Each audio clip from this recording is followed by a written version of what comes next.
You're listening to the Chronicles of a Gooner, the Arsenal podcast. I'm Martin Tyler, and you're listening to Harry Symeou.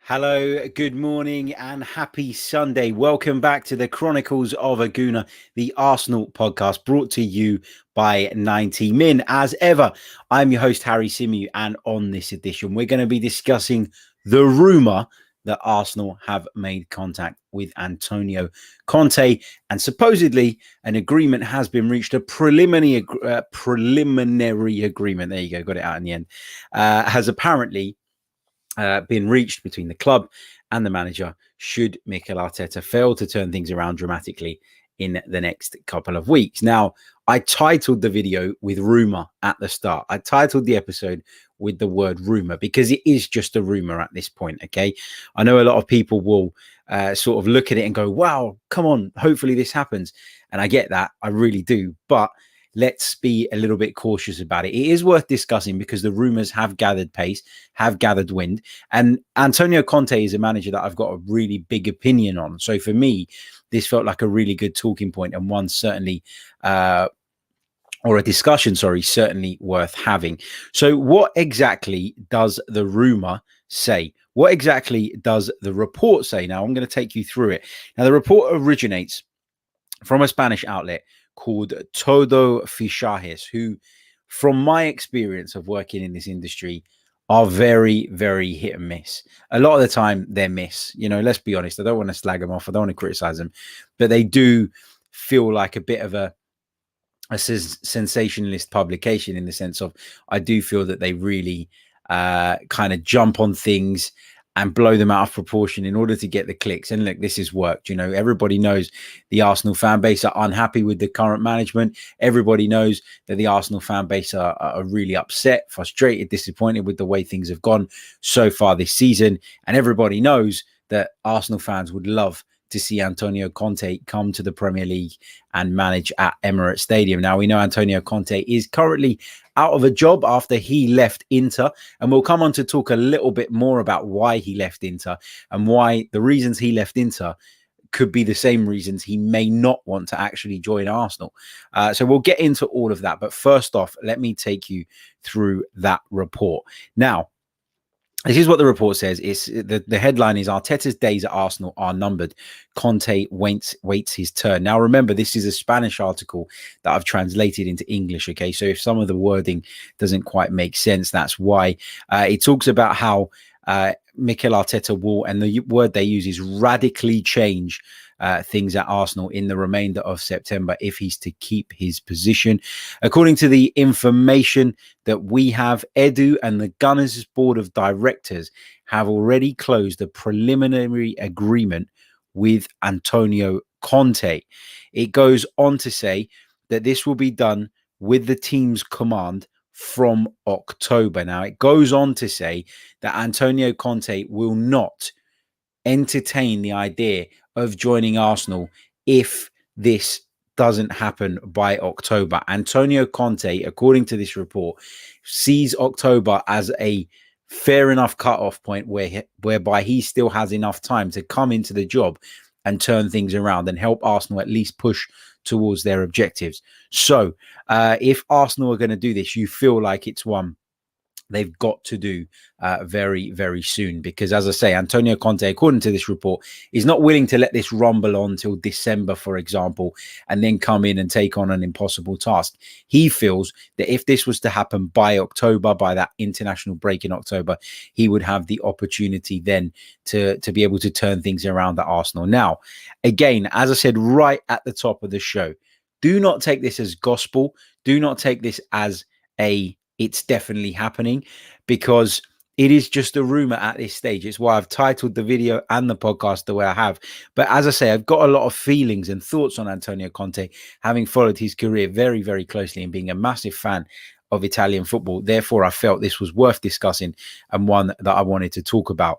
So let's take it back a little bit, okay? and start with the man himself, Antonio Conte. Why did he leave Inter?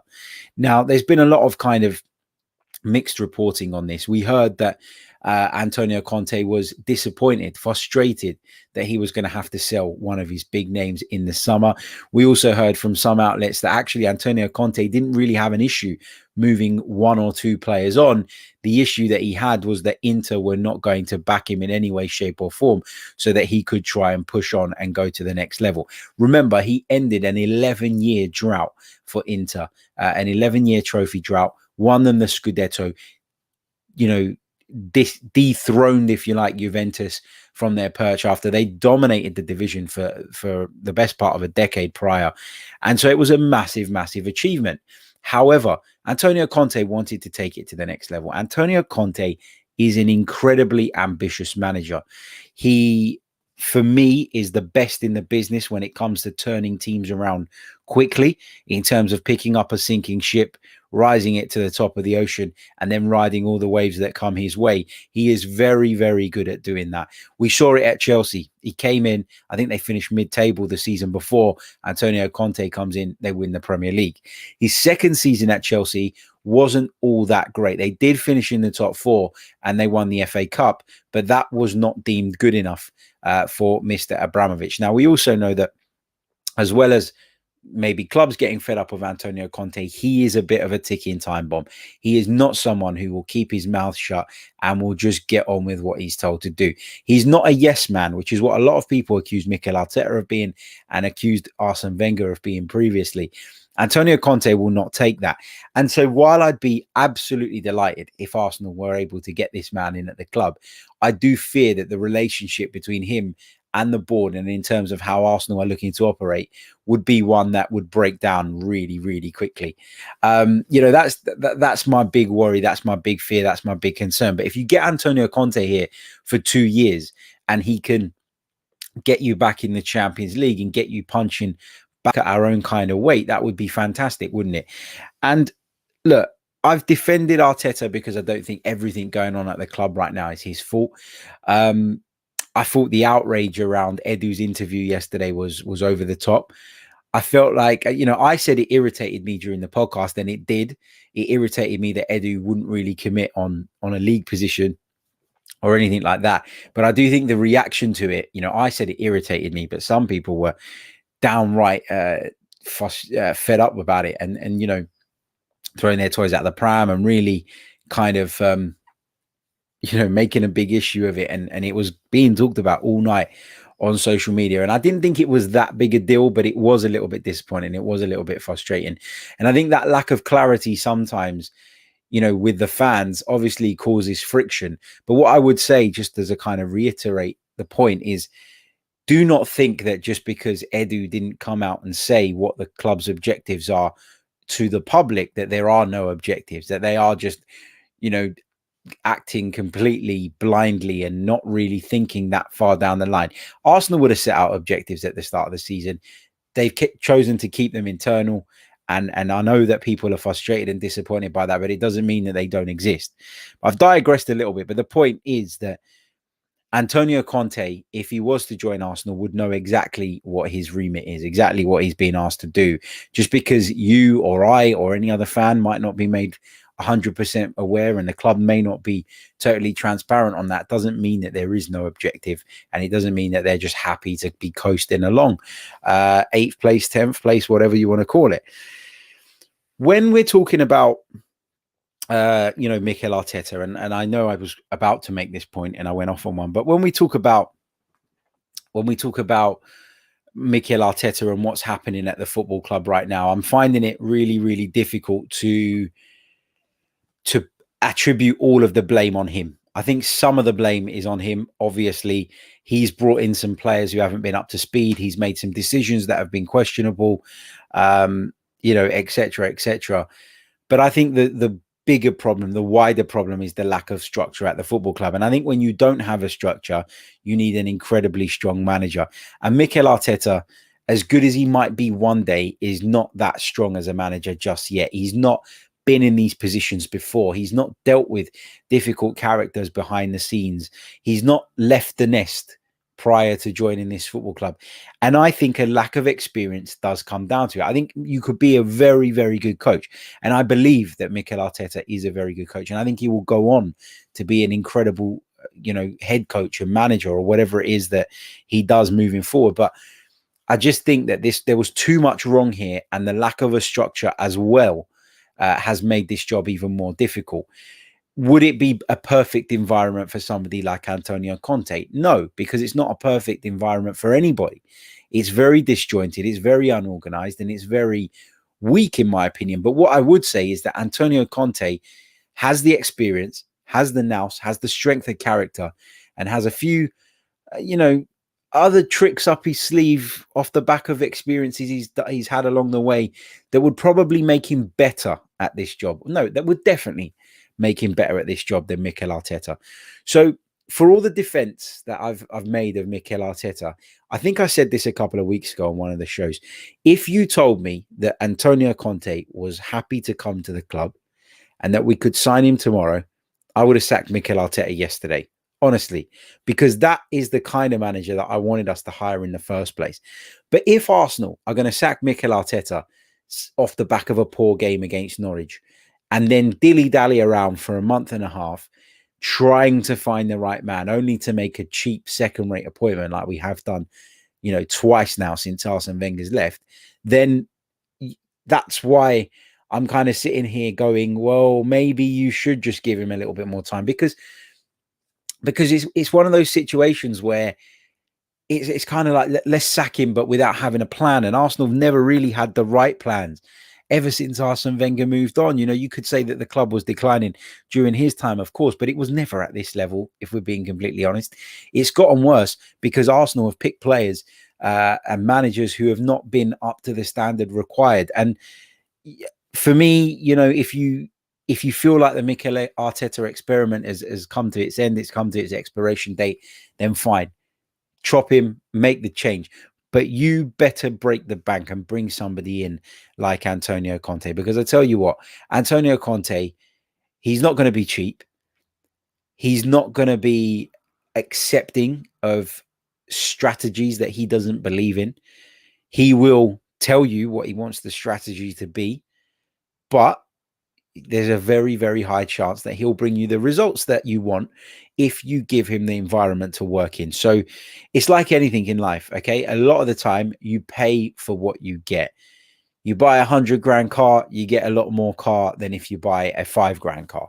Okay, that's just natural. That's just the way of the world. And you want a top manager, you got to pay top dollar. It's as simple as that. So as I say, I've defended Mikel Arteta. I've defended the club in terms of what they're at least trying to do this summer. I don't want to spend the rest of the kind of week in the build up to the Norwich game talking about negatives, because it feels like that's all we bloody do. But for all of that, for all of me trying to stay positive and stay on the right side of the fence, I do feel that if a manager like Antonio Conte, who I believe is pound for pound, to use a boxing phrase, the best manager in world football today, then I would sign him. I would do it, and I'd let Mikel Arteta go. And it's sad and it's unfortunate. And will I look back on it in years to come if Mikel Arteta goes on and does well elsewhere and think, yeah, you know what, maybe we didn't give him enough time, maybe we didn't give him enough room to work, etc., etc. Maybe I will, but I would never apologize for wanting one of the best managers, the best, in my opinion, manager in European football to come in and take over the reins. And look, if we get 2-3 years success out of it, yeah, it's not looking at the long term, but Arsenal need to get back into that Champions League. That's the first port of call, and we need to do that as soon as possible. And this project, as I've always said, is something that we can get behind and we can support, and we can talk about the transfer window and the way in which we identified certain players and then went and got them. But ultimately, we still don't know if this project is going to work. We can sit and say that we've had a bad window. We can sit and say that we've had a good window. But again, as I said on yesterday's episode, really and truly, we will not know, and we will not be able to make an informed judgment on how good that window is until further down the line. So I want it now. I want success now. I want Antonio Conte now. But I am having a bit of a hard time believing that the conversation has gone this far. I am having a bit of a hard time believing that Arteta has been given this ultimatum of 3 weeks to sort the team out. I'm not saying it definitely hasn't happened, but given the way they backed him in this summer, given the way the club are talking, and obviously I don't expect them to come out and say, Mikel's up against the ropes. If he doesn't beat Norwich at home next Saturday, he's gone. But I just feel, I just feel that this would be lovely. This would be great. I'd feel a little bit sorry for Mikel Arteta, but he'd be collateral damage for me in Arsenal looking to move back towards the top of the Premier League. I'm not even saying right at the top. I'm talking about challenging for Champions League places. I'm talking about finishing in the top 6. And that's what the minimum, I believe, Antonio Conte would give you.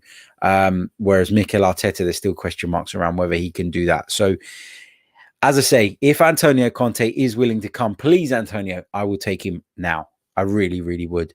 But as I say, if Arsenal are going to muck around for another month and a half, looking at this manager, looking at that manager, linking us with every manager under the sun, only for us to then make another cheap appointment, then, then I would give Mikel Arteta a little bit more time, because what's to say we're not going to be back in this position with a new manager who needs to then rip out this squad and build a new one, a year and a half down the line. So that's where I'm at.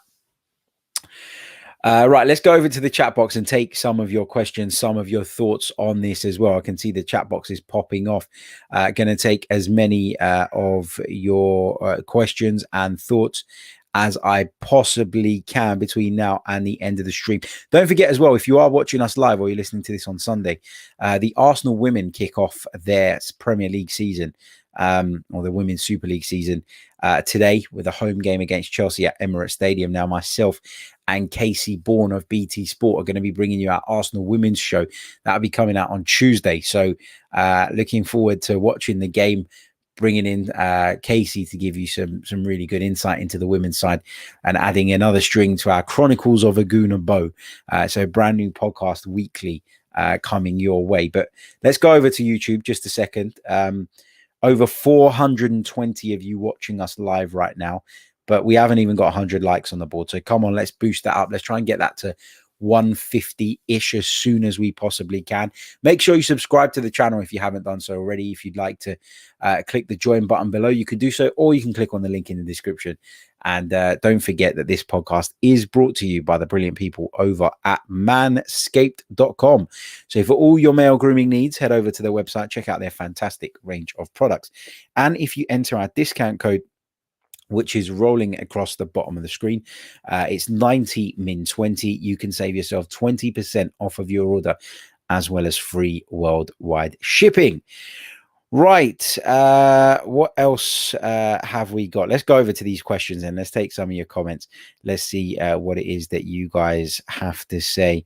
Mishane says, so Harry, are you officially Arteta out? I'm having serious doubts about whether he can take us forward. And now the onus is on him to prove those doubts wrong. I'm Arteta out if you're going to get Antonio Conte. Yes. I'm not Arteta out if you're going to get Graham Potter. I'm not Arteta out if you're going to underwhelm us again, or if you're going to waste another month of the season looking for the right man only to appoint another person who isn't up to the standard. Because that stems really from my lack of trust in the board, in the people running the football club, who I believe are a bigger problem at the moment than probably Mikel Arteta. So look, if Antonio Conte comes, I like my car, but if you pulled up with a brand new Porsche outside my house and said, oh, do you want to swap your car? Then I'd swap it, wouldn't I? You'd swap for the upgrade. And that's where I'm at. Let's see what else we've got. Samuel Omotayo says, what if Antonio Conte comes and Arsenal still don't get the results? What would you say? Then the problems would be much deeper than everybody's suggesting, wouldn't they? Because everybody seems to think that this squad is better than what it's showing. Everybody seems to think that if Mikel Arteta goes, our fortunes will turn around. If Antonio Conte, one of the best managers in world football, can't get a tune out of this group, then you have to look at the group. And I think you always have to look at the group anyway. But there's a massive reluctance among the fan base to do that. People look at the group and go, no, this team is definitely better than 8th. This team is definitely capable of challenging for the top 4. And I would argue that it really isn't. I'd argue that it's better than where we currently are in the Premier League table right now, obviously. But to say that it's much better than the 2 consecutive 8th place finishes is simply not true. I've talked about it before, and again, I don't want to slag the two lads off, but when you're looking at Bukayo Saka and Emile Smith-Rowe, who we have put all of our trust in from a creative and attacking sense this season, or a lot of our trust anyway, the majority of it, you have to start to ask questions about whether they're actually ready. And yeah, they're ready at Premier League level, but are they ready at Premier League? I want to be challenging for Europe level. And when you think that Mkhitaryan and Iwobi in their full seasons under Unai Emery both produced more outputs than Emile Smith-Rowe and Saka, then you've got to ask yourself whether we are taking an almighty gamble in trusting those 2 guys to lead us to that level. And again, it's not a criticism of them. I think they're both fantastic players. I think they'll go on to really, really good things. But it's just shows a lot about where Arsenal are at the moment, the fact that we are pinning our hopes on those 2 guys. And you know what's going to happen. They're not going to be able to do it consistently over the course of the entire season, just like last season. And then people are going to start turning on them when actually they shouldn't be in this position in the first place. Let's see what else we've got. Roy Eaton with a really good question. Would Conte coming in destabilize Edu's vision for the future? Probably. But the thing is that nobody seems to be on board with Edu's vision. You only have to look at social media to see the reaction to the interview he gave yesterday, which I didn't think, again, just to reiterate, I didn't think was that bad. I thought that he came out to explain the transfer strategy. He explained that we were trying to improve the foundations. He explained that we had a lot to do. He explained that the squad was very unbalanced prior and that we needed to move a lot of these players out. And having explained that, he got criticised for not committing to a league position. So it just feels like the mood around Edu and Arteta now is so bad that whatever they say, somebody will find something to have a go about. And I genuinely believe we're at that point with those 2 guys. And it's a long, long way back for both of them. For Edu, it's very difficult. He's explained the strategy. No one buys into the strategy. But if he doesn't explain it, nobody likes the fact that they're keeping quiet and that there is no transparency. It's a very hard thing to kind of really make sense of, because all the opinions seem to be so one way or the other. Like, people assume that I think Edu is a god. No, I don't think Edu should have got the job in the first place, just like I don't think Mikel Arteta should have got the job. But they're working under difficult circumstances. There is a middle ground here, and there is a reluctance to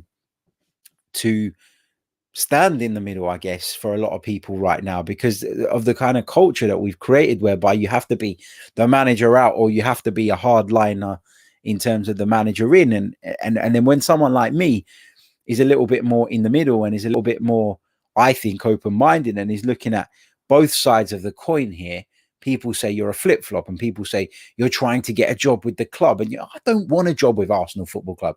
Why the hell would I want a job with Arsenal Football Club? So I can sit there and be told what I have to and what I have to say, what I can't say? No. The reason I got into the media and doing what I do is because I was lucky enough to set up a platform and create a platform whereby, I was able to express my views and get them out there. And I've got a lot of work off the back of that. And I'm delighted and I'm pleased. But I didn't get there by being a puppet for the football club. I didn't get there by watering down my views. I got there because my views are strong at times, but I believe they're coming from the right place, first of all. And a lot of the time they're fair. And they're fair because I look at both sides of the coin, and I don't see how anyone can be fair without doing that. Let's I know I went off again on one, but it happens. That's the thing with live shows. Viking H says Conte is not happening, just delusional Arsenal supporters spreading disinformation.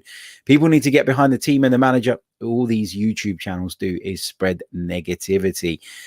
Look, I don't think Conte's happening either. I said it right at the start. It's why I titled the thing as rumours. But what we do here on the Chronicles of a Gooner is we bring you up to date with the latest news, with the latest reports, and we discuss them. this rumor didn't come from us, but we're talking about it. We're discussing it. And, I think that this is probably one of the few YouTube channels, and there's a handful of good ones. That good is not the right word. There's lots of good YouTube channels. There is a handful of YouTube channels that I think are built on that sensible discussion and not digging into people, slagging people off, etc., etc. And I believe this is one of them. What have we got? Luke Williams says, I always felt I'd give Arteta till the start of November. If no improvements, he needs to go, as Christmas period is important with so many games. Arsenal Legend says, Harry, do you feel this project will work, or is it a massive gamble to get us competing? I argue that I can't see Mikel motivating these players. Yeah, I think that's a different issue, though. I think if you feel that the manager is not motivating the players and is not able to get the most out of them tactically, then that is a fair and valid kind of concern to have. I think the thing with the project is, as I've said all along, it is a gamble. Any transfer is a gamble. And so when you go and bring 6 players in one summer, then obviously you're taking a big gamble. You're taking a big risk. But I don't see how else Arsenal close the gap on those teams challenging for the Champions League.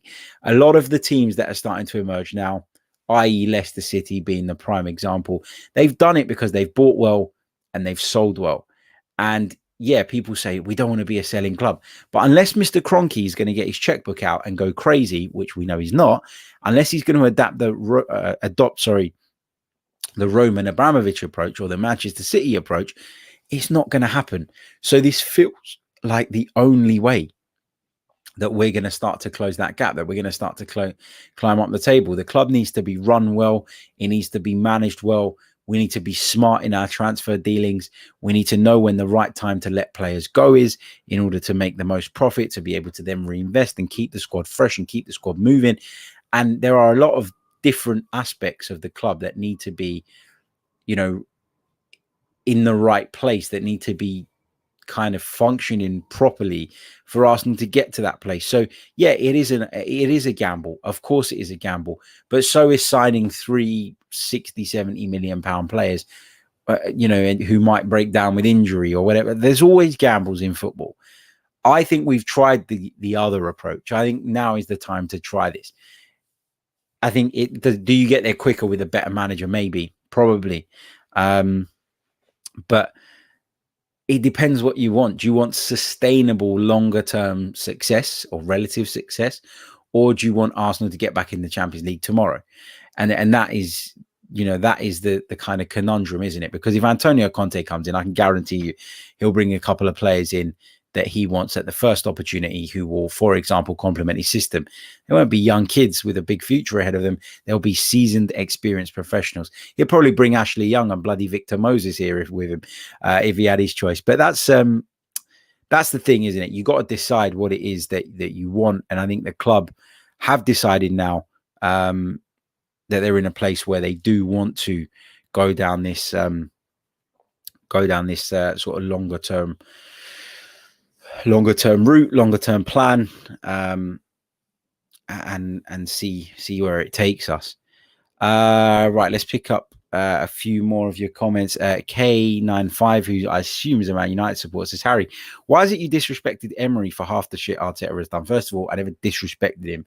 Saying I don't think he's the right manager is not disrespecting someone. It is having an opinion. I was never abusive to Unai Emery. I never called him names. I never got into all of that stuff. I just didn't think he was the right man. Ultimately, I was proven right, so I don't know why people keep bringing this up. But also, I expected a lot more from Unai Emery because, in my opinion, as I explained on a pod we done a few days ago, and if you haven't checked that out and you want to hear my reasons why I feel this way, then you can check that podcast out. But I feel that Unai Emery, when he inherited Arsenal, they were in a better place, a stronger place. I believe his squad was stronger when he took over. And again, all of that is explained in that episode I've just mentioned. But I expect more from an experienced 3-time Europa League winning coach, someone who'd won the league with Paris Saint-Germain as well. I expected more from Unai Emery because he was Unai Emery. Mikel Arteta was a rookie, and I didn't want the appointment in the first place. I argued time and time again to say that I wanted to see Carlo Ancelotti or someone of that ilk come in. We didn't get that, but I was willing to give Mikel Arteta the time and backed him because I realized that this was the route the club wanted to go down. So it's not a disrespect to Unai Emery. I still think Unai Emery is a decent manager. I just don't think he was the right fit for Arsenal. And I stick by that. Let's see what else we've got. 4737 Carlin says, did you see what Merson, a man with balls, said about the transfers at Arsenal?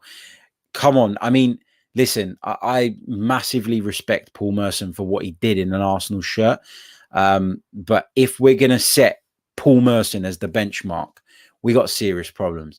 If you're going to take what Paul Merson says as gospel, we got problems, because Paul Merson, for all his talent as a footballer, is a horrendous pundit. That's my opinion. Has been for years. Has been a bit of a, he's one of those people that you watch him because he's going to say something stupid that you can have a bit of a laugh about. He's going to say something over the top. There's a reason that our most successful manager ever bombed that type of character out of the club at the first opportunity. So no, I'm not sit here and pretend that because Paul Merson said something, it means it's true. Or it means it's right. Respect for Paul Merson, for what he did as a footballer and how talented he was as a footballer. But I don't respect Paul Merson as a pundit. I'm sorry, that's my personal opinion. Sometimes he makes sense, as all pundits do. They'll make a good point from time to time. But no, I'm not taking the Paul Merson thing as a valid argument in all of this. Let's see what else we've got. Clever Dan says so Arteta is the right fit for Arsenal, he's asking. I mean, we've been over this so many times over the last few weeks. Obviously, there are better managers in the world than Mikel Arteta. Okay, clearly, that's not even up for debate. For all the things that people have criticized Mikel Arteta for, one of the things he has done is been really strong in his views around certain things, around discipline, around attitude. At times, that has hindered him, in my opinion, because there have been talented players who have missed out, who have been sent out, who have been banished as such because of those values that he holds. Now, on the one hand, that's poor because, or it's a negative because it's impacted the results of the team at times, I believe, because we've sent players out on loan at times when we could have done with them. So in that sense, it's been a bad thing. But there are very few managers who would have come into Arsenal at the time that Mikel Arteta did and taken that hard line, knowing that we were where we were and knowing what kind of pressure would come in order for us to kind of improve the results. So I think that Mikel Arteta actually has been incredibly brave. And I think that you see the shortcomings, you see the faults, you see the things that he hasn't quite grasped yet as a manager at the highest level. But I do think he has had to make some really tough decisions that ultimately in the long term will be for the best. Weeding out the bad apples and getting rid of them and kicking them out of the club in the short term leaves us in a bit of a tricky situation. And in the short term impacts results. But in the long term, it's for the best. I genuinely do believe that. And you can't sit as Arsenal fans and say, for 10 years, we had a manager who let everybody walk around and do whatever they wanted to do in Arsene Wenger. And he just let them get away with murder. And now there's no desire. Now there's no fight. Now there's no spark. Now there's no, there's no commitment. And then bringing a manager who, when he doesn't feel the commitment, says to players, well, you're out. And then moan about that as well. Sometimes you have to go back before you go forward. Sometimes you can walk into a house that you've just bought and you can think on the surface, oh, this place looks okay. I won't have to do much work to it. I'll just give it a lick of paint and I'll change the flooring. And then you go to give it a lick of paint and you realize that the walls are uneven and there's cracks emerging and you need to replaster the walls. And then you lift the floor and you realize that I can't just lay my lovely laminate floor on top of this because the floorboards are broken and they're not good enough and they're rotted and they're not safe. And then you've got to replace that. Sometimes when you open something, you open a can of worms. You open something thinking that you've got one job and actually 5 or 6 jobs come out off the back of that. So would a better manager have done better things? Would a better manager have seen us progress quickly? Maybe. But would a better manager have been so strong in some of these situations? Or would he have put himself first and the results first? And in which case, a lot of the problems would have continued to rumble on. So I don't have a problem with Mikel Arteta stripping it all back, starting again the way he has. I don't have a problem with him bombing players out if he doesn't feel they're the right players. But the further we get down the line and the more this becomes his team, the more pressure there is for him to deliver results. And I've said it all along. There is a lot of pressure on Mikel Arteta this season for sure to deliver. But the other side is you're not looking at, I say there's a lot of pressure on him, and there is for the season. I don't think that sacking him after 3 games when you've gone so big on the project is something that you're going to see the club do, though, if I'm being completely honest. What else have we got?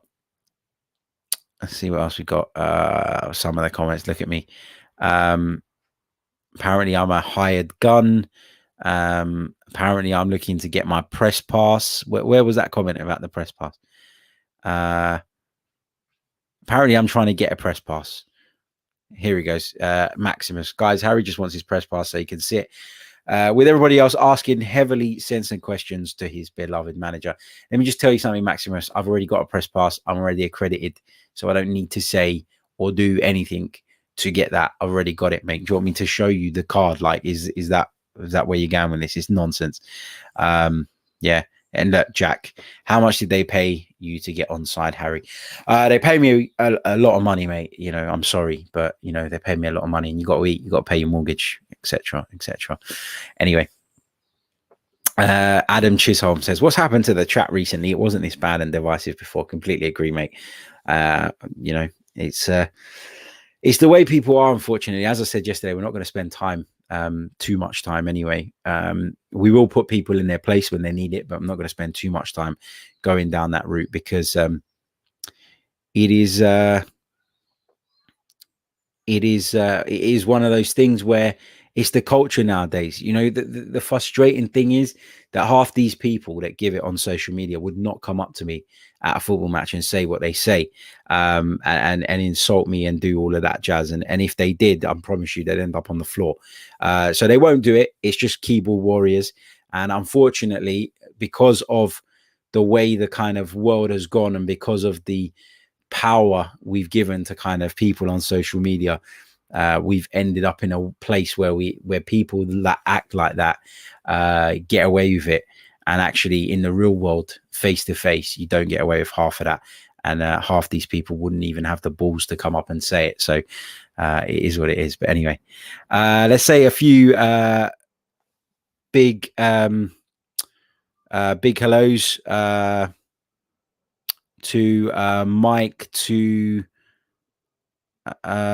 Jake, to Raphael, who's watching us from Singapore. Hope you're well, mate. Mark Williams says, Harry, do not listen to this childish rubbish. I think the matchday fans are totally different to the internet meltdown fans. Completely agree, mate. Completely agree. What else have we got? Just having a look. Yo-Yo says, do you agree with Edu's point regarding not wanting to replace Xhaka Partey? Look, I think with Edu, he's talking about things. He was being asked questions about that. Some of them are to do with the manager's job and not necessarily his.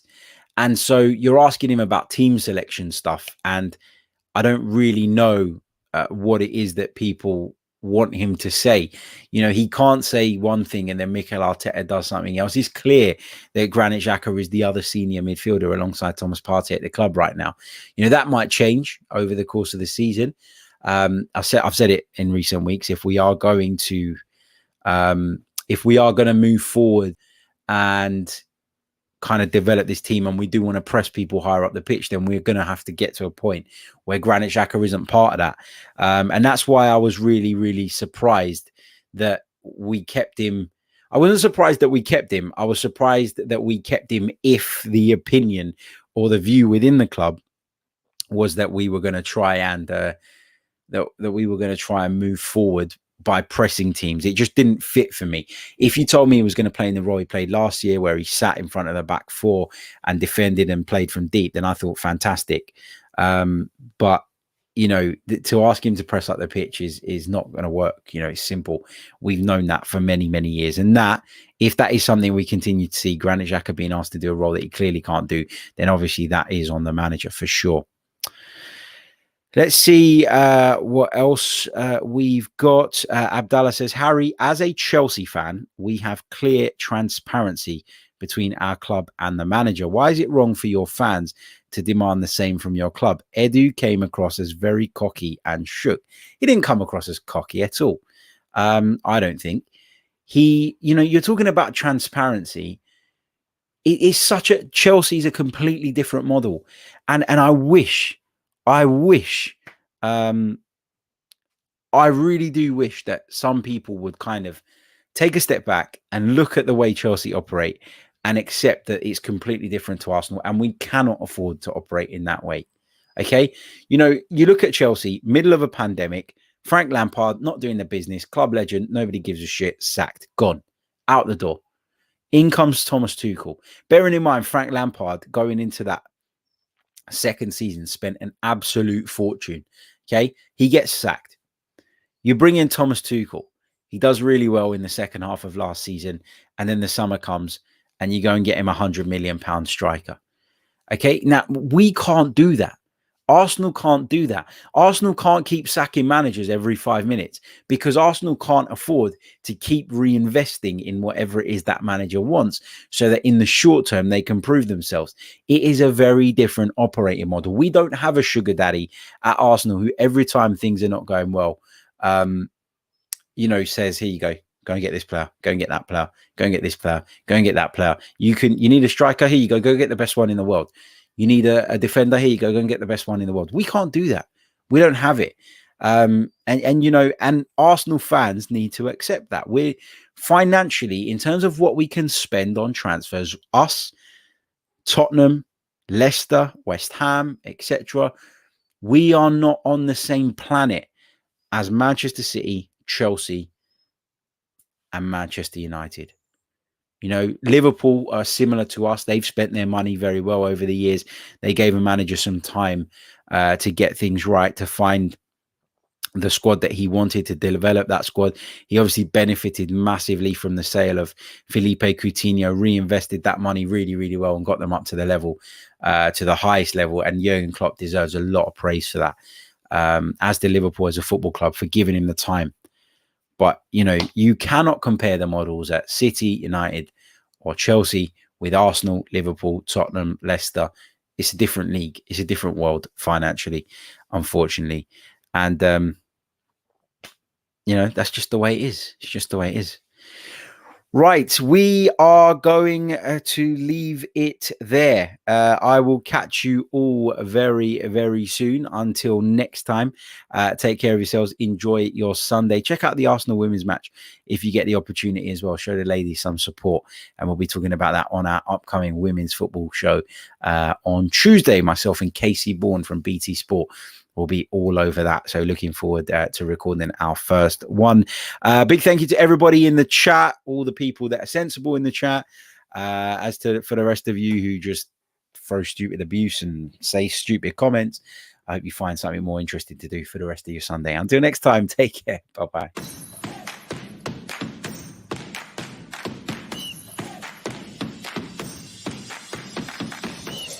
You're listening to the Chronicles of a Gooner, the Arsenal podcast. I'm Martin Tyler, and you're listening to Harry Symeou.